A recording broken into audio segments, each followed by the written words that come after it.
BiBi House was a testament to love, a physical manifestation of a young man's devotion to his family. It was born from the heart of a software engineer, a son who wanted more than just a roof over his mother's head and a room for his sister. He wanted a home, a sanctuary of connection, where the past and present could meet and where the sacred traditions of his Vietnamese heritage could thrive. Nestled in a quiet ward of Vietnam's Dong Nai province, this house was designed not just for living, but for loving, celebrating, and remembering.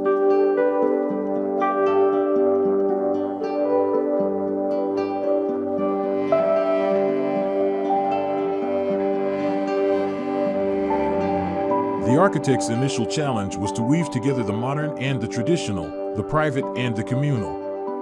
The owner's request was specific, an open house that would bridge the gap between its inhabitants and the family altar. This was more than a design preference, it was a deep-seated cultural need. The altar was the heart of the home, the place where ancestors were honored during significant holidays like Tet, death anniversaries, and weddings. It was where the family could feel the presence of those who came before them, and the house had to facilitate this connection.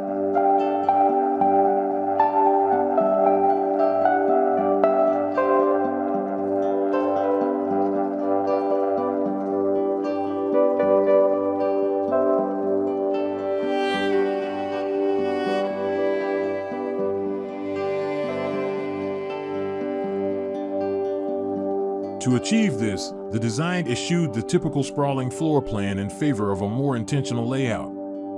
The architects conceived of the house as two distinct, private boxes. These were the inner sanctums, containing the bedrooms and other auxiliary spaces where the family could retreat for rest and solitude. But it was the space outside these boxes, the communal area, that held the key to the owner's request.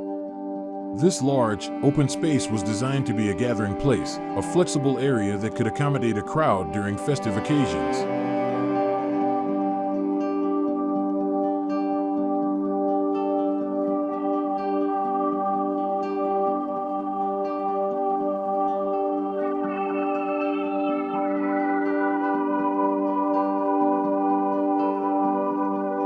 The most striking feature of the home was the Great Void, a massive, two-story chasm that served as the home's central artery. Positioned between the two private boxes, this void was the dining room, a space intended for shared meals and conversations. To enhance the sense of connection, two balconies were designed, each extending from one of the private boxes into this grand void. It was on these balconies that the family could truly engage with the communal heart of the home, a design element that fostered a sense of togetherness and shared experience.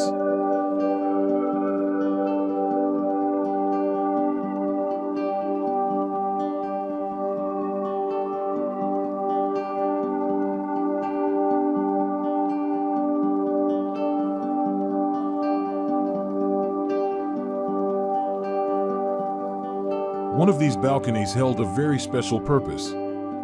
Facing the front of the house and overlooking the central void, the family altar was placed there, elevated on the second floor. This intentional placement meant that the moment anyone entered the house, their gaze would be drawn upward to the altar. The line of sight was clear and unobstructed, a constant reminder of the family's heritage and the ancestors they honored. The other balcony, in contrast, was designed as a tranquil, relaxing space, a private oasis connected to one of the bedrooms.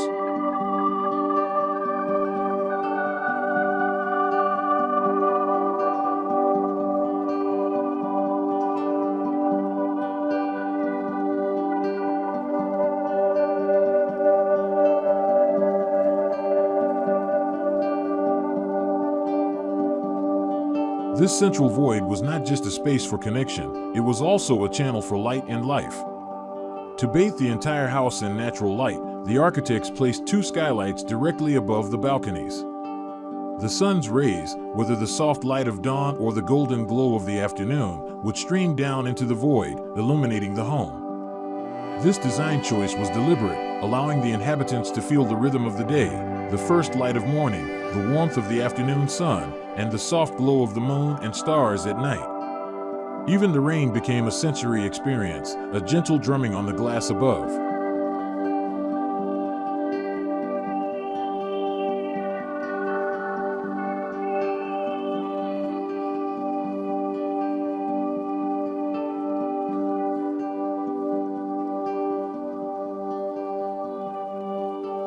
A steel bridge, a stark and elegant contrast to the raw brick and concrete boxes, was designed to connect the two private wings. This was a conscious decision to create a visual and material separation, to make the boxes feel distinct while the bridge itself became a focal point, a gleaming, modern ribbon spanning the traditional materials of the house. The use of steel also created a sense of lightness and openness, preventing the space from feeling enclosed or heavy.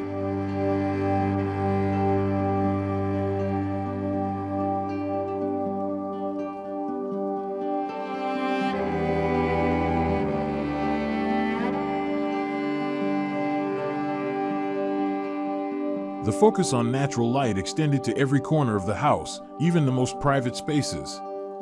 The design team was committed to the principle that no artificial light should be needed during the day. This led to the inclusion of natural light sources in every room, including the toilets, ensuring that the home was always bright, airy, and connected to the world outside. This commitment to natural light was a reflection of the larger theme of the house, a deep connection to nature and a sense of harmony with the environment.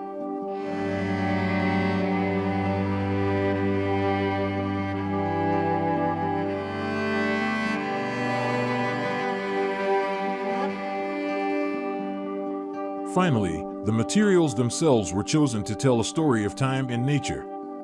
The owner's desire for a space that felt close to the earth led to the use of raw, elemental materials, unpainted brick, unfinished concrete, and natural timber. These materials were not meant to be pristine.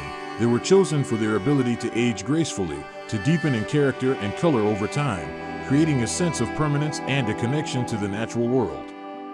Outside, the same materials were used in different ways, raw brick for the courtyard floor, for example, creating an interesting play of light and shadow, and an ever-changing sense of place as the sun moved across the sky.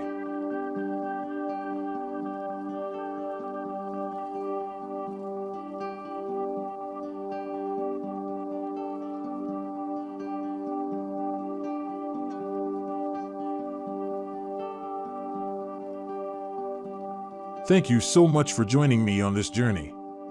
If you enjoyed this video, don't forget to like, subscribe, and hit that notification bell so you don't miss out on what's coming next. I'd love to hear your thoughts in the comments below, so let me know what you think. Until next time, take care.